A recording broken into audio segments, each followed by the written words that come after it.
It's starting. Oh, there we go. We're online now. Live. Look at Woo! that. And we already have one viewer. So hello, viewer. Hi, You should viewer. try jumping in here with us if you know the link. So, Philip, what is your show about? So the name of the show is Bow Hunting Freedom. It's fairly new. I just launched in October. I do 2 shows a week, and as I said, it's called Bow Hunting Freedom. So it's a show for bow hunters, but it's not about bow hunting. I interview people that work in the bow hunting or outdoor industry, and we talk about their job, their career, their business, as a way to motivate my listeners to consider making a career change. Wow. All right. And Mike, what is your show name and a subject about? Oh, sure. I actually host multiple shows. My main show is the Earth Station 1 podcast, which is a podcast for all things geek. We've been doing the show for now just about 5 years. And we talk about everything under the sun. Each week, it's a geeky podcast. It's a magazine-style show, though. So we have different segments. We have celebrity interviews. We have main topics, which range from King Arthur to local cons to cosplay to movies. You know, you name it, we talk about it. But we also are part of a network called the ESO Network, which is a network of over 28 shows right now. And we actually have a couple even in the wings ready to come on. So it's actually kind of interesting. Oh, wow. That's pretty cool. I mean, I'm always been up for a good geek thing Yeah. myself. So. And literally, everyone is geeky. Like we say, it's time to let your inner geek out to play because everyone is geeky about something. You're geeky about art. You're geeky about music. You can be geeky about bow hunting. You know, anything like that. This doesn't have to be like Star Trek or Star Wars and such. No, definitely. I mean, even the fantasy football and the sports geeks, they don't want to call themselves geeks, but enthusiasts. Exactly, but it's true. There's actually podcasts called Sports Geeks. So so it's actually pretty cool, and it's just amazing what type of geekiness you could find out there. And I found people who are geeky about cigars, even stuff like that. It's really fun. So, for anybody who doesn't know, I'm Joe Pardo from HowToDream.co. I run the Dreamers podcast. I'm working on my first book, which should be out in a few weeks. And I do a bunch of other things, including run Podcast Mid-Atlantic. So if you're interested in podcasting and you live in one of the Mid-Atlantic states, go look for it as a Facebook group. And I'm actually putting together a podcast conference in the Northeast called Podcast Mid-Atlantic Conference, which is going to take place in September. So that's pretty cool. It's podcastmidatlantic.com. What part of the Mid-Atlantic are you located in? I am right outside of Philadelphia. Okay, So, because like, I grew up outside of Washington, D.C. Oh, very cool. Yeah. So When did you move to Georgia? 12 years ago. Oh, So that's a why lot warmer. That's why I don't have the twang. So, today's Let's Talk is all about sponsorships. Now, I did a Let's Talk sponsorship about 3 weeks ago or 4 weeks ago with some people. Unfortunately, none of those people are here right now, but that's okay. But I have done a couple other Let's Talk events where we talk about podcasting tips and stuff like that. Like last week was the big one where apparently I had a ghost or something join me in this room. It was insane. And if you haven't seen it, go on YouTube, youtube.com/DJRom, R-O-M, and go check it out because you can't see what I saw, but you could see other things that I saw that other people didn't see. But the big thing that I saw, for whatever reason, didn't come out in the video. In fact, speaking of which, I should be recording this video via QuickTime because I'm just so intrigued by what happened last time. Just to make sure it happens again. Yeah, because I think the compression or something screwed with it to the point where it just wasn't. I couldn't see it in the video, which was really disappointing because I was like I couldn't even talk after it occurred, and I actually left the house shortly after. So anyway, point is this one is all about the the sponsorships. Now, do you guys, either of you, have sponsorships for your shows at the moment? No. I've had in the past sponsors, and then people who've wanted to sponsor. Like we have a Doctor Who podcast, and we've had different groups who have Doctor Who merchandise and stuff. They've sponsored per episode and stuff while Doctor Who was on the air and such, but it wasn't anything consistent and such. And of course, we have the typical on our website, our Amazon store, and we have things like we point people that way, so they can help support the podcast and the other shows through that and such. But other than like having a sponsor like Blue Microphones or something like that, or other things like that, we don't have, and that's what we're here to learn about. So, question for you: how has the whole, donate, to support the show thing, or click on our Amazon affiliate link, gone for you? It doesn't. It's steady, but it's not like anything I could ever quit my job over by any means. It's enough to maybe like pay for our domains that we have and for our hosting, but it's not enough yet to to fly us to conventions or to hire if we want to get celebrities or something. Sometimes they ask for fees to be on the show and such. Oh wow, I've never heard of that before. Yeah, so it's interesting though, but a lot of times our Amazon, we have to remind people to do it and everything, and we have to constantly update our store and such. Recently, though, on our website, we put just a direct Amazon link on our toolbar, our navigation across the top, and that way they don't even have to go to the store. If they click on Amazon, they'll go right to Amazon.com, and they could shop to their heart's delight, and we get credit for it. Have you found more success with putting that at, like, actually taking that top menu bar real estate with that? Yes. It's a lot easier than people going through, because it used to be a pain in the butt when at the end of each show say, go to our Amazon.com store, and we have new stuff up there all the time, and if you don't see what you like, click on the Amazon logo and go shop there. This is just one click.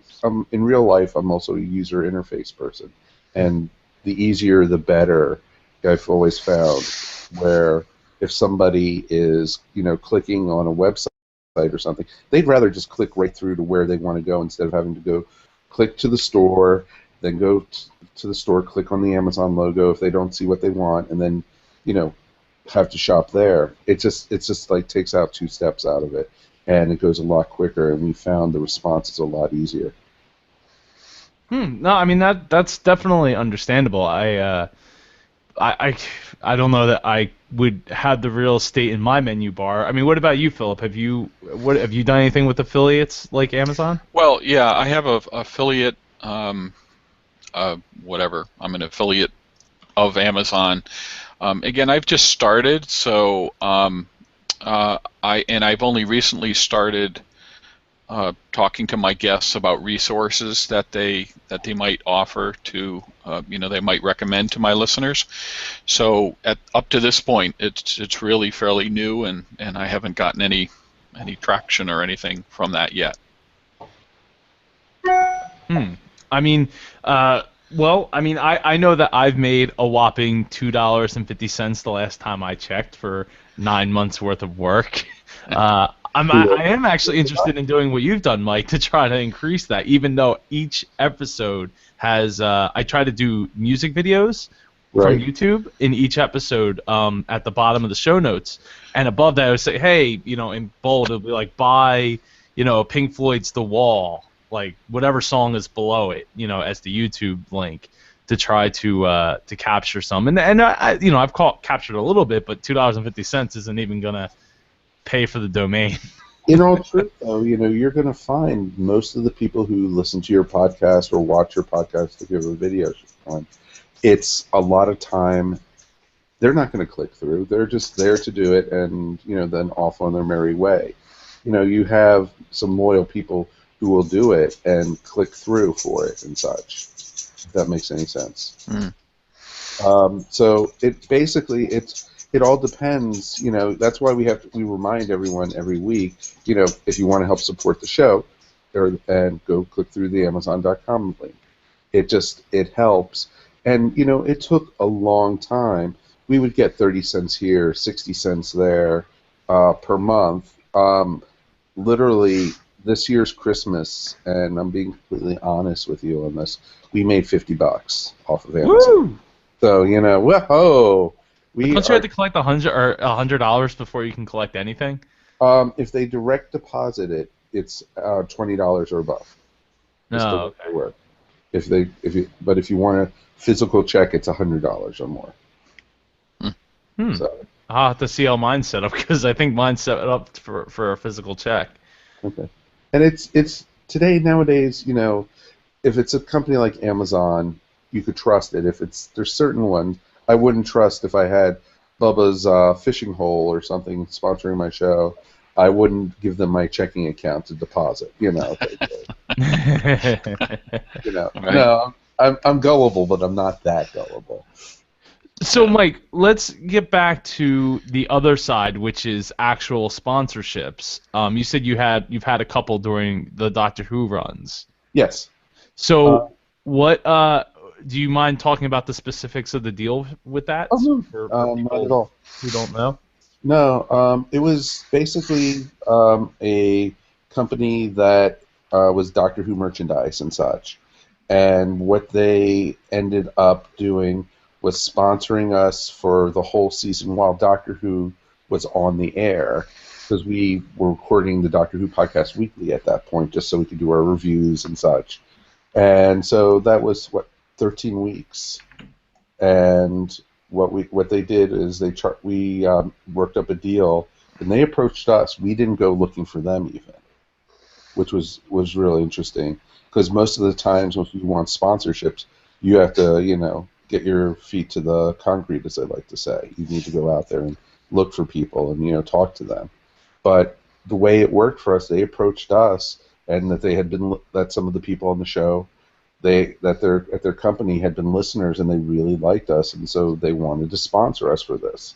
And what they did, the agreement was we would have a little ad at the beginning of the show, and then also we would then mention at the end of the show, remember the show's sponsored by Joe's Toy World or whatever it was, and they would pay us $25 a week. Wow. To do. And how many downloads were you getting at the time to make that $25 a week? We were downloading, I think at the time we were downloading about $3,000 to $3,000 downloads a week. Wow. And that's pretty impressive. And so, especially when Doctor Who is on, for the Doctor Who podcast, we get a ton of downloads because we're on iTunes, we're on Stitcher, we're on a lot of the smaller, services also, and then also you can download our show right off our webpage. So, we try to have it available wherever people can get information. But, what we're looking for now is we're actually talking about hiring a salesperson to actually find us sponsorships and such. And, we don't have the money to pay them a salary or anything, but we'd probably work out a commission deal of whatever they sell, and we make the money on, we'll help pay them and such. All right, so I got some questions for you on that. How do you go about finding someone, or do you just know someone that's No, we don't have a part-time job? I'll be honest with you. I'm an artist. And I do podcasting for fun, and it just happened that my network grew around my one show, and we had people join the network and such, and we've just grown, and I've had to write a business plan and such. So we're at the point now, if we're going to do this properly, we need to have a marketing person. We also need to have a salesperson helping us with sponsors and such. So, we bring it up on some of the podcasts that we've talked about. Hey, if you're looking for some extra money, contact us, type thing. Or we've also put it up on our Facebook group, and we've gotten a lot of good feedback, especially on the marketing side, about that, because we have a decent-sized Facebook group, not huge by any means, but we have very loyal people who post. We don't even have to post all the time because we have people posting in our group about different topics and such, and it's really awesome that we've gotten to that point. And so it's almost like this is becoming almost self-sustaining on its own. Does that make sense? And so with our network and such and the bunch of people, we're at the size now that I think we can handle if we wanted to bring in, say, a salesperson who will do the cold calling for us or contact them. Hey, this is ESO. We have 28 shows. If your product can be up on 28 shows if you want to sponsor us. I do know, I know some friends of mine who host another podcast that's not part of our network or anything, but what they do is they just got a sponsorship with Blue Microphones, who do the Yeti and the Snowballs. Got one right here. Exactly. Upstairs I have my Blue Snowball. And literally... not in use currently, but it's there. But literally, they had some of the people from Blue listen to their show. They're a steampunk variety show, and they had some of the people from Blue listen to it, and they contacted them and they said, "Hey, we want to sponsor you guys. We'll give you each a brand new microphone if you for the next 6 months if you will mention our thing on each episode and everything." So that's another way to get it and everything. It's just word of mouth a lot of times. So how far are you in, Philip? As far as how many episodes have you done? Yesterday was number 41. Oh, so I do 2 episodes a week, Monday and Thursday. He's a glutton for punishment. How long are your episodes? They range between half hour and 45 minutes. Okay. Cliff, I used to do 5 days a week. I did it for about 3.5, 4 months, and now I'm at 3. And it's definitely punishment. Well, I mean, ultimately, I'd like to get to a point where I'm doing 3 a week, Monday, Wednesday, Friday, but I'm still, fairly new at it, and until I can generate some revenue, I'm not going to go there yet. Do you record live and go right out, or no, recorded. Okay, so then you edit it and then put it out. Yeah. Okay. Yep. I can't see. We thought about doing a live show and just having it out there and everything, and it's like, no, we goof up way too much on the show. Yeah. Well, I mean, technically, this is a live recording that it will be on YouTube, and I mean, we've been bouncing between 2 and 3 viewers. So hi again, viewers that are interested in hearing about the different sponsorship stories and what people are doing to bring them in. And from my perspective, I've worked with a couple different entrepreneurs who have small businesses that are interested in marketing their show to an online audience, and I've kind of finagled a deal where it's like, okay, because I don't have the kind of downloads. Well, I definitely don't have the kind of downloads that you do, Mike. But I just hit the over 50,000 mark lifetime in about 9 months.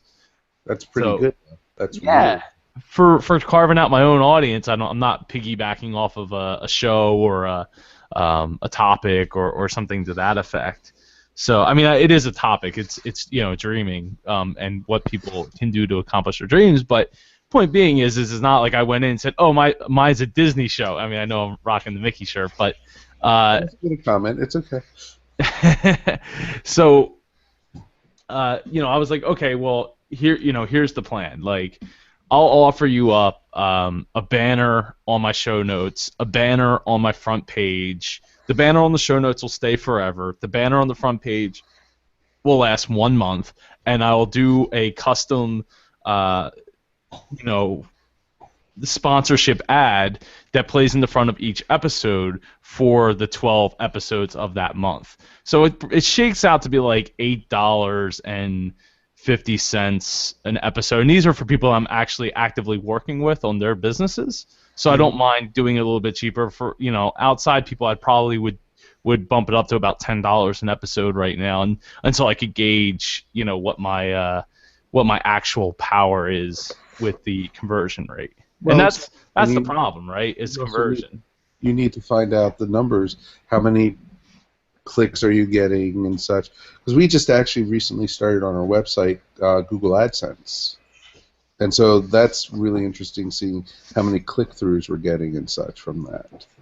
And so it's interesting when you do something like what you're doing, if these people are actually seeing results from the click-throughs, and if people actually are from your podcast actually listening and going, oh, I want to help support the station, and go with your sponsor and such too.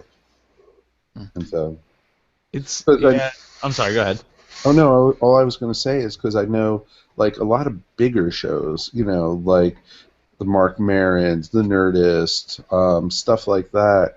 They have corporate sponsorship where their show is put on by a corporation or such, and they have corporate backing to be able to put on their shows and such, and that's a whole different beast in itself. Well, originally I was all about the affiliate, like, hey, give me a coupon code, and if I can, give me like 10% of everything you sell with that coupon code, and blah blah blah blah blah. But then I started thinking about it, and it's like, well, I think the way I'm doing my ad reads is pretty high quality. I'm doing it's I don't know if have you guys listened to Startup at all? Mm-hmm. Yep. Yep. So something similar to Startup, where it's like I do a bit of an ad read, then we go into like a part of a conversation, sandwiched in, and then I finish it off with like a line to get people to go, like what the actual offer is. That's so special for the show. And I was like, with the music and everything, I was like, I think I'm offering almost anywhere between 30 seconds and a minute worth of ad space in the front of my show, that each episode is getting downloaded a little over 350 times on average. If you take out the last 20 episodes, the 20 newest episodes, it's actually closer to 450 to 500 per episode. It's just, with so many episodes coming out, people can't keep up, and it takes a long. I notice it takes a long time for my for my new episodes to get to get downloads up over time, rather than like, oh, it came out, boom, 500 downloads, which is the way I thought it was going to be when I got started, but definitely not. So to me, it's like, okay, well, I think that what I'm bringing to the table is worth enough that there should be some kind of upside for me out of the gate, because I'm the one putting in all the work. I mean, that's the thing about affiliate, right? Is you put up all the work and you don't know if it's going to actually work, and at the worst case, they get to market to like 3 people and you get like nothing, virtually nothing in return. And that's okay with Amazon, because it's literally just a link on my site. It takes me 30 seconds to pop it in there and maybe get something out of it down the line. Right. But It doesn't hurt anything just to say, hey, go to our Amazon store or click on anything. That's nothing to do. And if people click through on it and such, that's almost like money falling from heaven. Exactly. Versus me having to put all the audio editing work in, ask these questions, have the equipment to record them and me, and make it all sound good and professional, and make it a product, like a product of their own that they're proud of and wanting to share with other people, rather than just I did an ad read and we moved on with our lives. Oh, sure. No. So to me it's very important. But I think with you, Philip, there should be lots of online retailers, I would think, that are in the bow hunting section, category, that should want to, put themselves out there like that. Well, here's the interesting thing about the bow hunting industry. It's television programming. So the big, how do I want to word this?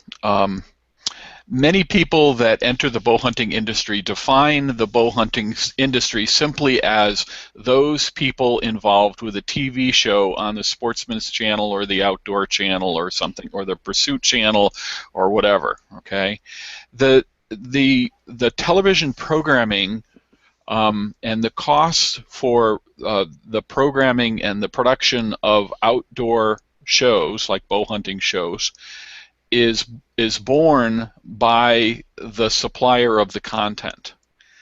So if I had a bow hunting show, or I wanted to start a bow hunting show, and I go to the Outdoor Channel and say, I have got this program, I've got a half-hour show, they will say, okay, it's going to cost you $20,000 an episode, and a season is 13 episodes, and so it's going to cost you 20 times 13, $260,000.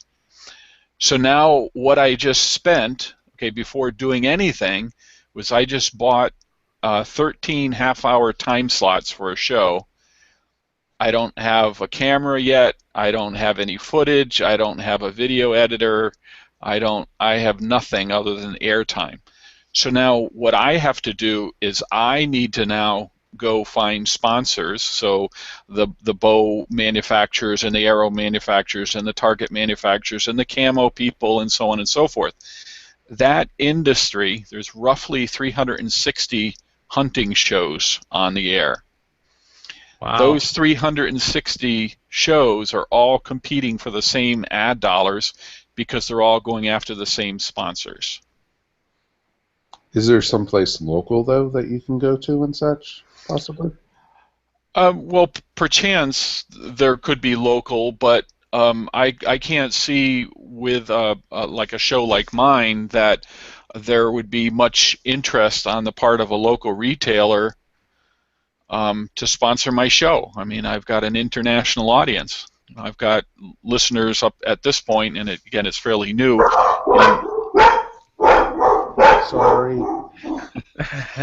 Roughly, 35 some odd countries the last time I checked. So I wouldn't see. I'd have a hard time selling that to a local retailer. I think I'd have a hard time with that. I don't really. My show doesn't provide a lot of value, but then the other thing is, I'm actually trying to think. I'm actually trying to think creatively with this because the topic is not bow hunting really itself. It might have appeal to other types of sponsors. Companies that provide job counseling or career counseling or resume writing services, or recruiters or recruitment companies. That's kind of what I'm thinking might be a better sponsor for me. No, that totally makes sense, because we've thought about approaching comic shops and stuff like that, and local cons to do conventions and such, to if they want to sponsor the episodes and such. But that's just there's also 2 zillion geeky podcasts out there, so you have you have to find out what makes your show stand out in a lot of ways. Right.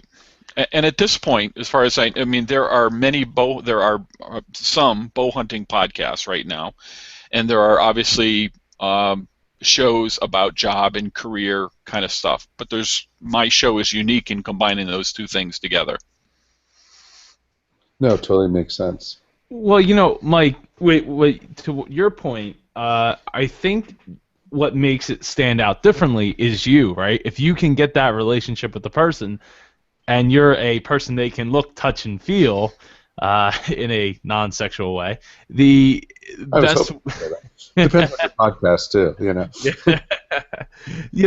they might be more willing because they know who you are, versus just contacting someone randomly via email cold calling on those people. Well, exactly, and that's the people we approach for any kind of podcast, or to do. We also do a lot of on-site recordings too. We go to the comic conventions or the sci-fi conventions or the steampunk conventions, but we also do recordings at local comic shops around the Atlanta area and such. We used to do it like once a month, but it just got too expensive for us to, bring all the equipment in and gather all the people and everything. So it just, so it's not as often, but we try to, keep a community thing, and hopefully that'll help also with trying to get sponsors. Because like, oh, you guys recorded here, blah, blah, blah, that type of thing. So it can definitely give you, make you seem bigger than you are. To certain people that might not realize that, hey, 3,000 to 5,000 downloads. You said a week, right? During peak time. Sometimes it's maybe 1,000. But you know what? You should be able to scale your price. You could scale your price, depending on that. No, I would like to do that depending on the guests that I have. I recently had one of the Master Chef Junior kids. He was first runner-up in the last past season. Yeah, Andrew. And because he lives local, I saw that he was from the 2 towns over, and was like, oh man, I got to contact him. But point being is because I was local and I was there, and I helped, with the event or viewing parties and stuff like that. Like, it helped build other relationships and stuff like that because of my show. Where, okay, yeah, my show gets like 5,000 downloads a month. It's not as big as a lot of other shows, but locally it's big because there isn't that many people doing podcasts in my area that I know of, at least. Oh yeah, but then that's the other thing. You need to make your podcast stand out worldwide too. Because it's just not broadcasting on a radio station that's going to be broadcasting to Philadelphia and such, or right. to Atlanta. You are now broadcasting to the world. We have subscribers in Indonesia, or we have subscribers in, Paraguay, and, it's like, holy crud, people are listening to me in places I would never even think of, and that's what you also have to think of, and that's also what a lot of the sponsors are thinking of too. Oh, if I'm going to sponsor you, and your local mom and pop shop, are they really going to want to sponsor you if a lot of your listeners are in the UK or in China or something, because they're not going to get business from that. Well, if they have an online model, that's, or a way to capture those online sales, and are comfortable with shipping to Indonesia, because, as we probably all know from eBay, if it's overseas, it probably is not a good deal. No, exactly. And that that can be very difficult as well. But if they understand it going into it, that, hey, I have listeners that are literally all around the world. I mean, I know I do have listeners all around the world. England and a lot of Europe, a couple in Russia that seem to hit quite a bit. But you just don't know, because it's the internet. It could be everywhere that's not China or North Korea. And that's it's powerful, but at the same time, like you said, you need to convey that to your local shops. But like I said, it does give you an opportunity to in person, like if you go to a conference, right? So you go to a conference and you meet people there. It's the same type of thing where it's like, oh, you are some sort of an authority, and to your point, Mike, about everybody having a podcast about some kind of geek stuff, 2 zillion other podcasts out there. What makes you different is it's you. How many people do you do your show with, Mike? My regular show, I have one co-host, and then usually we have like for the main topic of the show, like 2 extra people come in to talk about the main topic with us. Like, this next week we're going to be talking about 2001 and 2010, the books, the movies, and such. So we have somebody who's an expert on Arthur C. Clarke, coming in and joining us and such. And usually we record over Skype, so we don't even record in the same space and such. So it's it's interesting with that. But like our Doctor Who podcast, we have 4 hosts on it. So, and then we usually just have one guest come in. So, but we also don't want to be talking over each other. And we always find that if you get too many people in, everyone's vying for their time, type thing. Well, because everybody has a certain amount of attention span. Exactly. So, I mean, what's one, like, getting we're getting closer to an hour here. What's one thing that you guys think that you could each do, say between now and say 2 or 3 weeks when I schedule the next Let's Talk sponsorships, that you guys think you could do and to try to capture a sponsor? Well, for me, I probably would, just send out feelers to local places that, we've had suspicious, hey, are you interested in hosting, and sponsoring our podcast, that thing, and, helping us out and try to figure out what they're looking for. That's the best way we could do it, or just get information on places that would want to sponsor like us, a podcast like ours. And I'm, like I said, I'm going to use the term newbie again, and I was hoping I would learn something for here, so I'm not sure. I'm looking for answers in terms of, how to best target potential sponsors, for one thing, and then two, tactical things. What do you need to do to actually obtain a sponsor?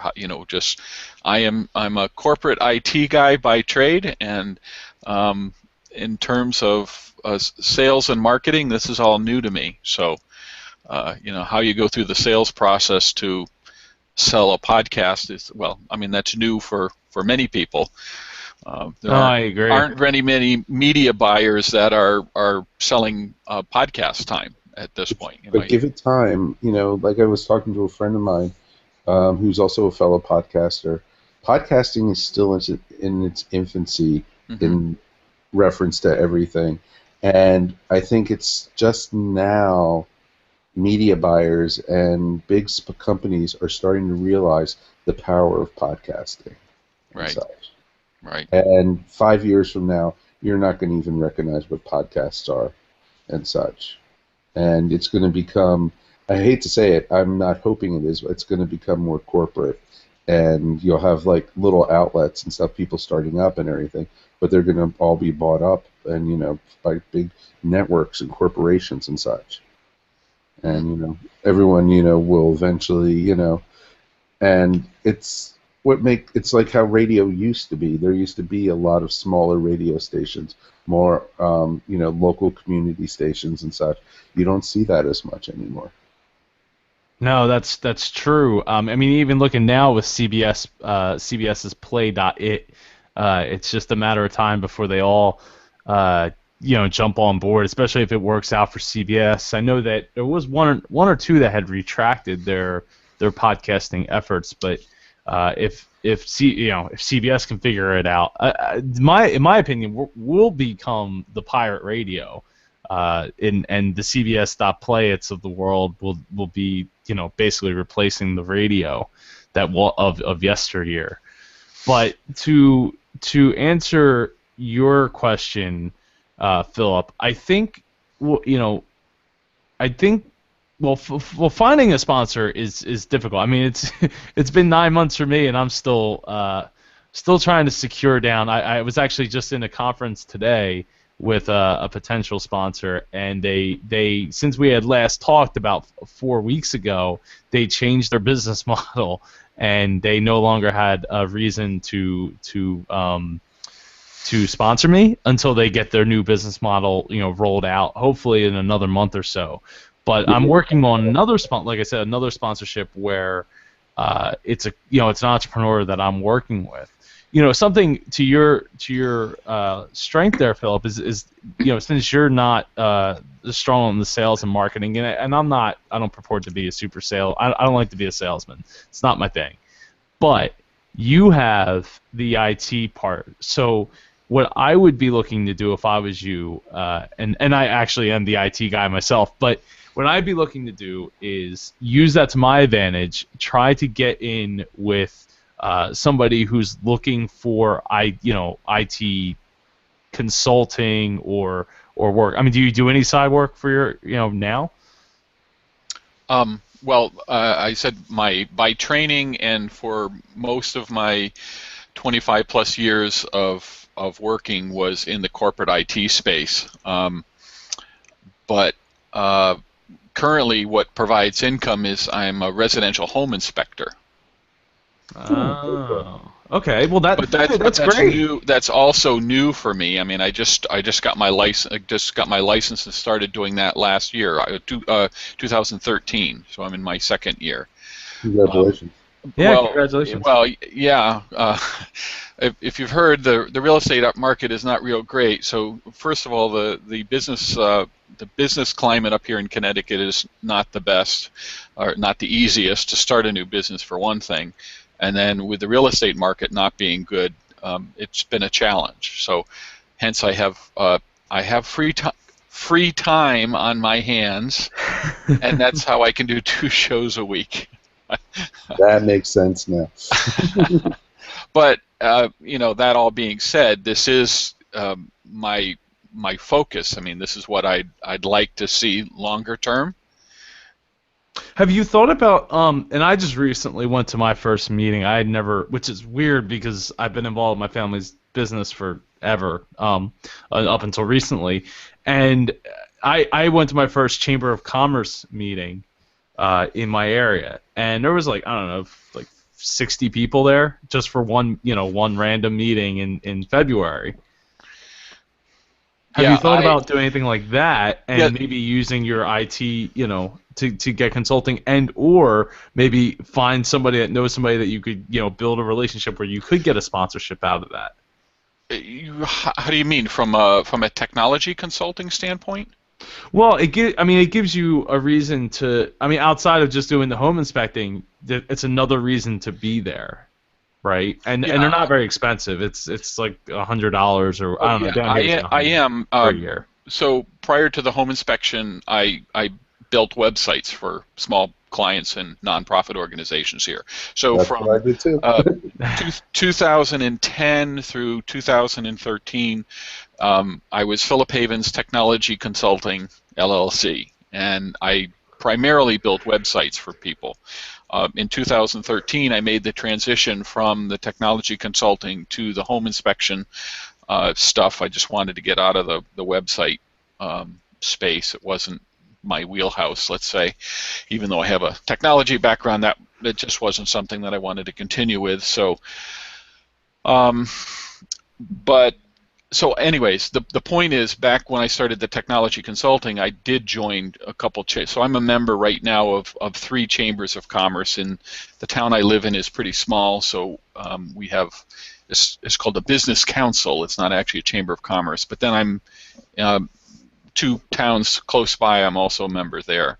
But again, I guess I haven't ever considered any of the other members and using my relationships with people in those chambers to potentially leverage a sponsorship. I hadn't even thought about that. It takes the right situation. It's got to be a perfect storm of they wanting the need, having the money, and seeing the value.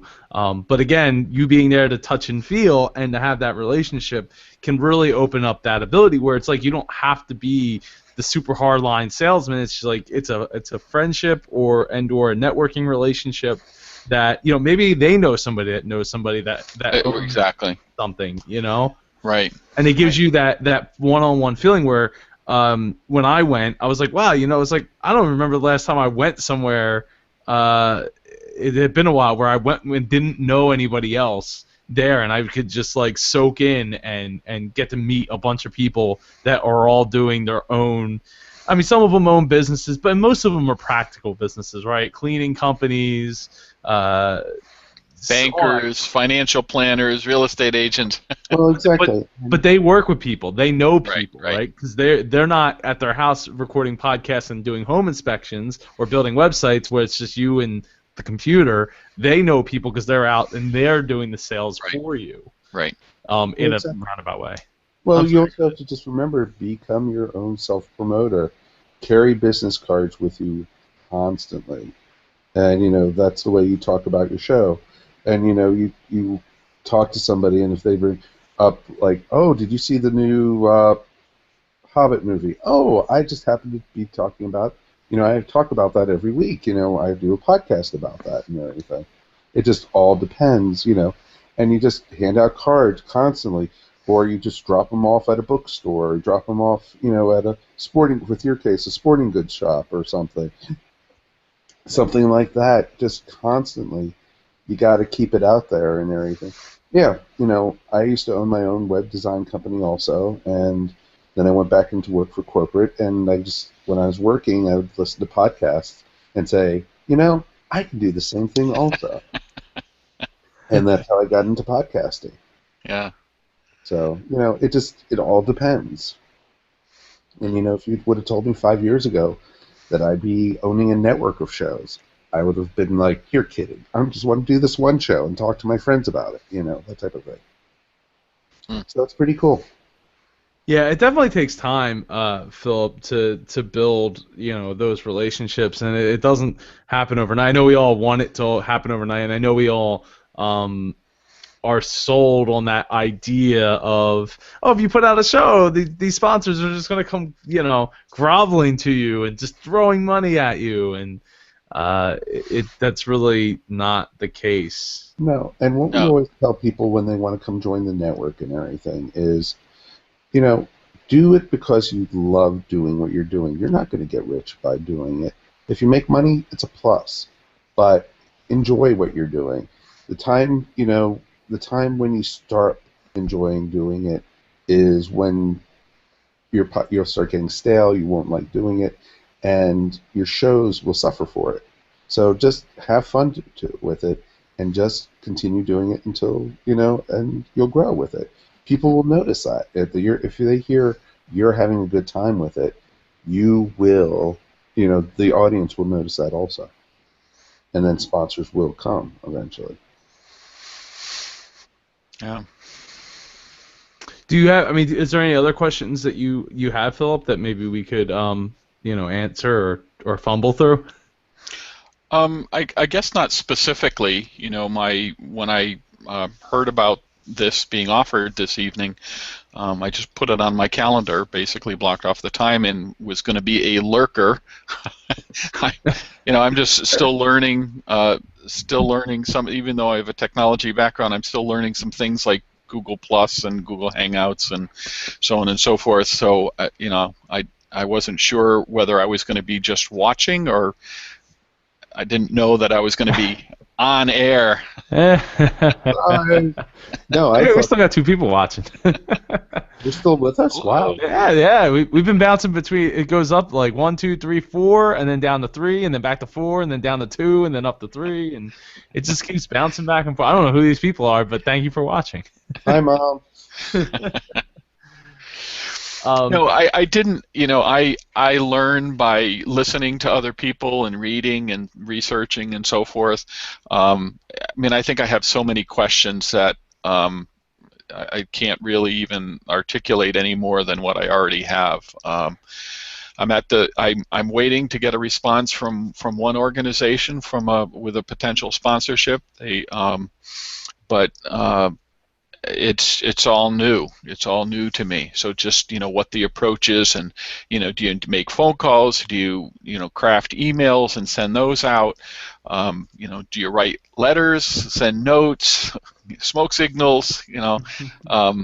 What are some in this in this business climate, and given the kind of new media aspects of podcasts, relatively speaking, is the whole approach to obtaining sponsorships different than traditional? I'm sure it is, than traditional radio and television sponsorships. So. Well, I think I made it pretty clear on my part. Since I don't have the huge numbers that are like, oh man, your message is going to reach 10,000 dedicated listeners, that as soon as I say go to this website, all of a sudden everyone's going to drop what they're doing. Right. Drop their kids, stop driving in the middle of the highway just to go to this website. and make a purchase. So because of that, that's why I feel that it's really about the personal relationships that I can build, and not just cold calling it with spamming out my numbers being like the primary focus, and really just dedicated listenership that I do have, and the fact that it is continuously growing is my you got to play to your strong points.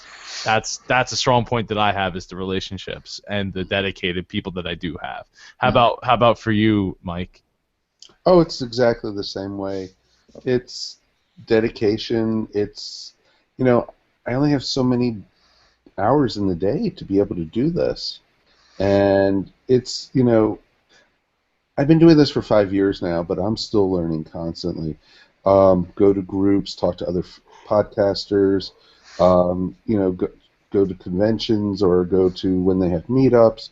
You constantly are finding out new stuff all the time, and everyone does it differently. There's not two podcasters who do things exactly the same way, and you're going to find your own niche and stuff, but you're always going to be learning, and that's what it is. And being able to learn and get advice on how to find sponsorship, that's why I was here. So it's pretty cool. It's been great meeting you guys. Nice meeting you. Yeah, definitely. So I guess with that we'll wrap it up here, unless you guys have any other questions. Okay. No. Let's set a date. Let's go. Let's see. How about the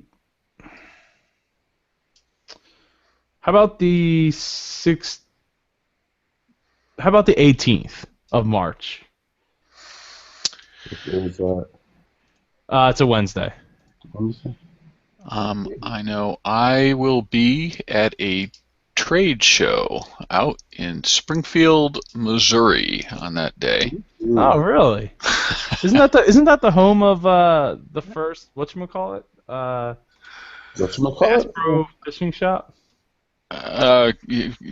I'm not up on my. Whoa! How do I know more than you, Springfield, Missouri. I was there like a year ago visiting a DJ, so I asked him what there was to do in the thing. He's like, "Well, we got a Bass Pro Shop," and I was like, "Not really my thing, man." Well, I understand one of the other big hits out there is it's not too far from Branson, Missouri, which is well known for its own entertainment aspects. But I was going to say, it's it's not. Is it a trade show? It's an association show. I'm a member of the Professional Outdoor Media Association, which is called awesome. POMA, and their 10th anniversary conference is out there. Oh, wow. So I'll be headed out to meet some of my other outdoor media colleagues. How about on the 16th then, in 2 weeks? Because St. Patrick's Day is on the 17th, and I figure that's a bad day to have a meetup. So 16th, hold on. It's a Monday. I record on Monday nights. Okay, all right. We'll tell you what. Let's go out to the 24th then, and that's a Tuesday night. I cannot. Okay. No, I am actually going to meet Dr. Neil deGrasse Tyson. What? Yeah. That's pretty cool. He's here in Atlanta at the Fox Theater, and there's a chance I can be getting an interview with him. What? That's wow.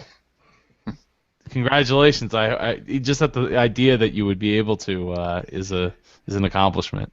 Oh, them saying it and such. I contacted. I said I already have tickets to go. I'm not asking for free tickets or anything. I just wanted to see if there's any way I could talk to him for like 5 minutes and everything. And they said, well, come down to the theater. And here's the person's name. Talk to them, and if he's free at the time, you can do it. Type thing. Yeah, I would just say probably the best thing is schedule it when it's going to work for you, and if we can make it, we can make it. And we can make it. Yeah. Yeah, because there's going to be more of these. Actually, next Tuesday is Let's Talk Podcast Tips. So if you guys are around next Tuesday at 8 o'clock Eastern Standard Time, we'll be doing a Google Hangout for that as well. Now, how do you normally let people know about these events? So I just sent you a friend request, Joe. Oh, I was wondering who just sent me a friend request, and So now you've been. That was me. And so then you said you have a group, a Facebook group? I do have a Facebook group for the podcast Mid-Atlantic, and what I do is I haven't started up a group for the Let's Talk series, but that is quickly becoming something that I think will probably happen. In the meantime, what I've been doing is just rolling over the people that have accepted or I've invited to the event. Okay. And then going from there. All right. I just went to Podcast Mid-Atlantic and said join. So sweet. And I hit approve, and now you're in. Congratulations. Welcome to the Mid-Atlantic group. So I see you have a couple other people that I'm familiar with, Jared Easley, and I know Greg Clunas. Oh, you do. Greg is a great guy, and Jared as well. Jared's in the group because he's Mr. Podcast Movement. Yeah. I was down in Dallas last year for that. Will either of you guys be going this year? I have my ticket. I'm planning to go again. Didn't even know about it. Oh, well, now you do. Yes, you know. It was the kick in the pants that I needed to get my show launched. So it was very good. Great to meet so many people. Well, I will be there as well. And yeah, I'm hoping to get Jared Easley to come up for the podcast Mid-Atlantic Conference, September 12th. So where's that going to be held? Right outside of Philadelphia in Westville, New Jersey. It's a one-day event, but it's going to be in a school gym that can support well over 200 people. So we're hoping to really pack people in. And I'm looking to do more than just they speak, you listen type things. I want to incorporate like a creative podcast competition where people pair themselves off into groups, and then they have to basically come up with a whole podcast and compete and actually perform the podcast in front of people and be voted on and judged by a panel. So that people have to come up and think on their toes. They have an hour and a half to come up with a show topic, a jingle, and a opening and a closing, and they have an hour and a half to develop all this stuff with 4 or 5 other people and make it happen. So sounds pretty challenging. Yeah, it is, and I'm hoping that the sponsors, are receptive to it and want to kick in, some kind of reward. And I think it'd be fun. I think it'll be good to get that creative juices flowing rather than just, simple, they talk, you listen for 10 hours or whatever it is. Because I know I can only listen for so long, so. So, but there will be speakers, and I think that speakers do add a value. I'm not trying to discount that, but I want to incorporate other things than just having speakers all day. Right. Okay. Sounds like a great event. Well, thank you, Mike, and then Philip, and then I'll go. So, Mike, one more time for the people watching, what is your podcast network's name and website, and how people connect with you? Sure. We are the ESO Network, and we are located at esopodcast.com. And don't get confused once you type in ESO. It is not Elder Scrolls Online. That's what I want to tell everyone. But thank you. And my show is called Bow Hunting Freedom. Mondays and Thursdays I release episodes, and my website is bowhuntingfreedom.com. Awesome. And I'm Joe Pardo, the host of this Let's Talk hangout, if you will. And you can find me at howtodream.co. It's Dreamers Podcast. It's 3 days a week, Monday, Wednesdays, and Fridays. PodcastMidAtlantic.com. The conference is in September just outside of Philadelphia, as well as a host of other things that you'll find if you go to those websites. So I really appreciate you guys taking the time to come on tonight, and I really hope to get you guys on here again. Okay. Our next event is Let's Talk podcast tips on the 10th at 8 p.m. And then we're going to have one on the 24th for sponsorships to follow up and see, get some more advice from people who are learning it just like me and you guys. All right. Hopefully we can have somebody join us that's making tens of thousands or hundreds of thousands of dollars on sponsorships, and will share all their secrets. Ooh, man, I don't know. I don't think my bank account's deep enough to be able to get them to come on. We just go, we're not worthy, we're not worthy. All right. Well, thank you very much, Joe. Appreciate your sponsor holding this thing tonight. Thank you very much, guys. All right. Take care, guys. Bye-bye. Take it easy.